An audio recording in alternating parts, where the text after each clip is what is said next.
Baik, selamat siang. Jadi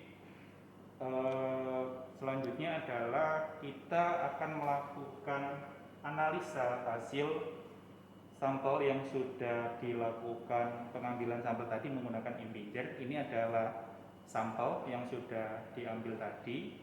Ada sampel NO2, kemudian ada sampel SO2. Jangan lupa menandai karena kalau nanti ketukar hasilnya juga akan berbeda atau aneh. Nah, di sini akan kita lakukan analisa menggunakan spektro. Di sini kita menggunakan spektro UV vis. Di sini ada dua bagian utama. Yang pertama ini adalah spektronya sendiri. Nah, kalau ini kita buka, di sini adalah tempat untuk kuvetnya, gitu. Nah, kemudian selain spektro, di sini dilengkapi dengan komputer. Ini komputer, dan otomatis dia akan terinstall softwarenya, karena nanti kita akan menganalisa menggunakan software ini, gitu. Nah, di sini saya jelaskan, di sini ada dua yang akan kita gunakan, ada yang sampel read, ada yang scan. Sampel read sama yang konsentrasi yang kita pakai. Kalau sampel read, coba kita buka.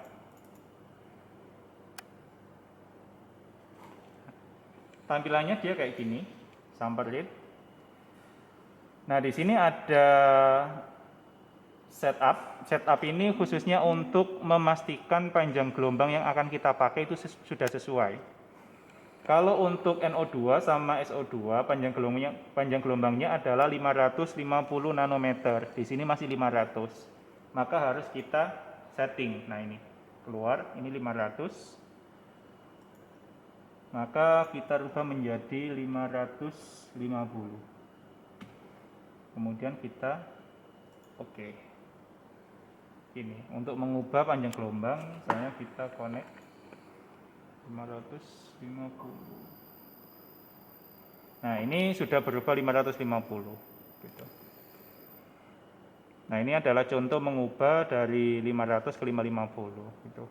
Ini adalah yang untuk simple read gitu. Jadi simple read itu intinya hanya pembacaan tunggal gitu. Kalau kita menggunakan yang aplikasi simple read, maka kita harus membuat manual kurva kalibrasinya itu di luar menggunakan Excel gitu. Jadi kita baca satu-satu sampel kita, kurva kalibrasi kita, kemudian nanti kita buat kurvanya. Nah, tapi kita coba masuk ke yang concentration. Kita nyoba ke concentration.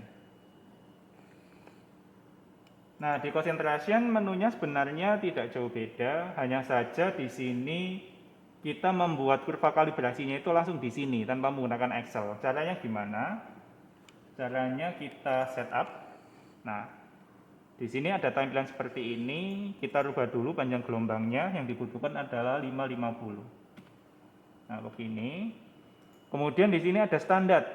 Nah, standar ini adalah larutan yang kita pakai untuk membuat kurva kalibrasi gitu. Nah, di sini ada berapa larutan standar yang kita buat? Misalnya di sini ada 5 gitu ya. Nah, di sini satuannya kalau kalian baca di job sheet itu adalah miligram per liter.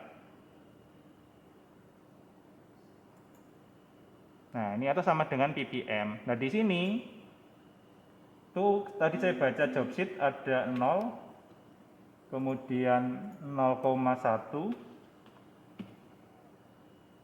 kemudian ada 0,2, 0,2,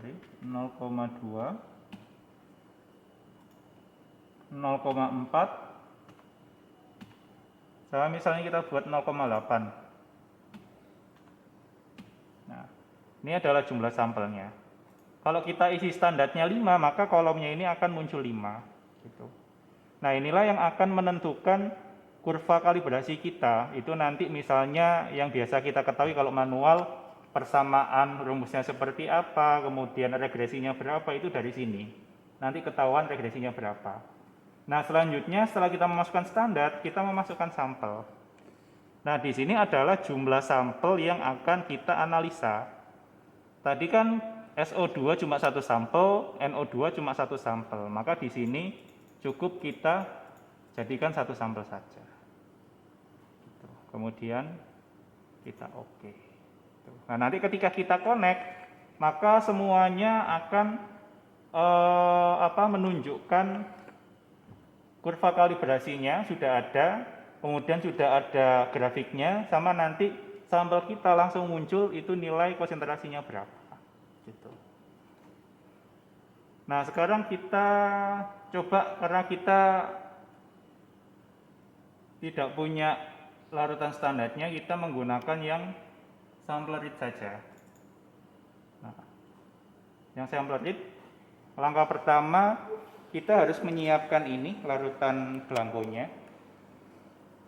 Nah, di kuvet ini ada dua bagian, ada yang sisi gelap sama ada sisi yang terang.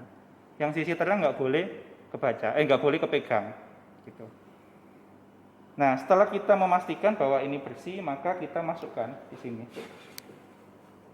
Nah, yang bagian bening itu pas di lubang tempat kuvetnya, begini.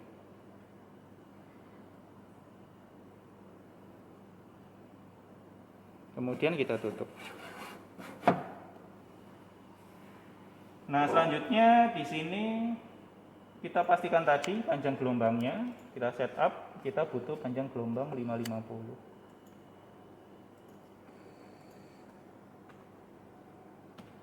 Nah, kemudian kita oke.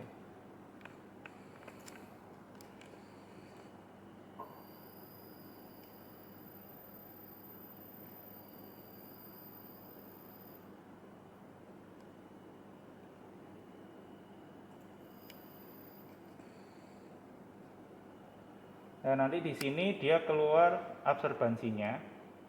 Kalau belangko nanti harusnya ya paling ya mendekati 0 pastinya, karena kan dia belangko, gitu kan. Nah, setelah selesai maka belangkonya tadi kita ambil.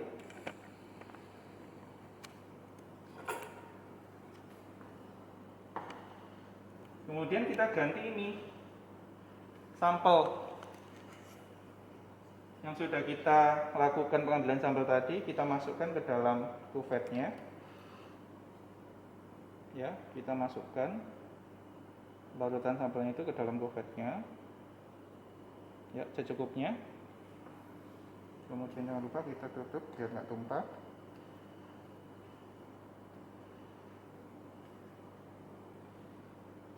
Ini ada tutupnya.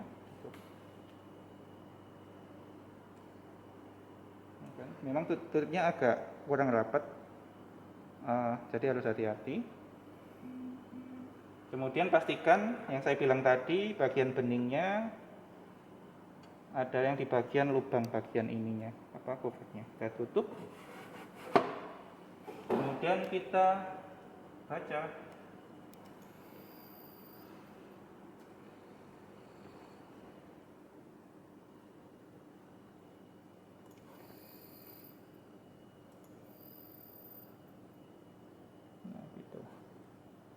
Nah, nanti sampelnya akan kebaca dia berapa absorbansinya, gitu. Nah, yang seperti yang saya bilang tadi, bahwa kalau kita menggunakan yang sampel read, itu kita tidak bisa membuat grafik atau kurva kalibrasinya di sini. Kita harus membuat manual di di luar menggunakan Excel. Nah, nanti hasil absorbansinya yang akan kita plot di dalam Excel itu, dan kita masukkan ke dalam rumus sesuai dengan yang ada di job sheet untuk mendapatkan nilai konsentrasinya. Begitu. Maka setelah kita melakukan pembacaan dengan spektro, maka berakhir sudah tahapan analisa kita. Selanjutnya adalah kita melakukan pembahasan terkait apa yang sudah kita lakukan. Baik, itu mungkin dari kami, dosen TAPL Bagian Partikulat. Semoga bermanfaat. Sampai ketemu lagi di kesempatan yang akan datang. Terima kasih.